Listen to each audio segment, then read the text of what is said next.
The situation with the planning happened here is that no one really knew anything about it, and then all of a sudden one day there was a drilling rig in a field. I don't think people quite realise what changes it could potentially bring to the area.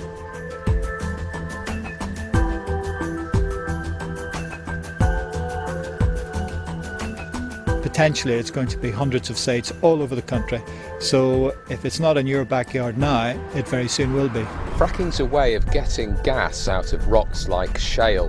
What it involves is drilling a well right down to the shale rocks, and then you're injecting a mixture of water and sand and chemicals at really high pressure into the rock, and what that does is create fractures. It creates holes in the rock through which the methane can escape.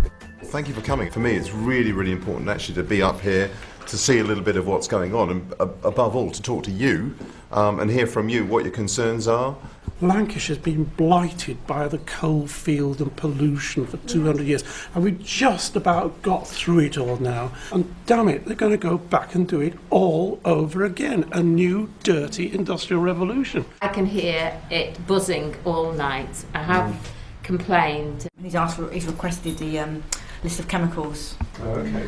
And I mean, most of it's going to be rural, and the roads are not equipped to deal with all the coming and going, so they'll have to either build new roads or widen roads.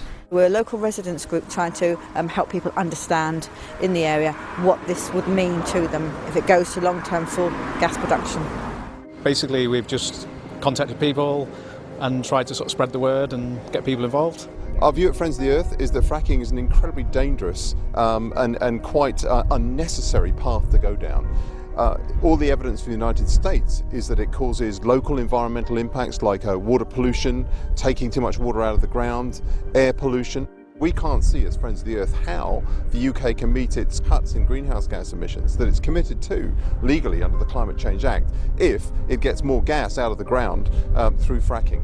It's a process which we don't know a lot about. We need to know a lot more about fracking before we can allow it to go ahead in this country. No to fracking, yes to renewables. There should be a total moratorium on fracking until there's been a thorough investigation into the health and wider environmental impacts of this.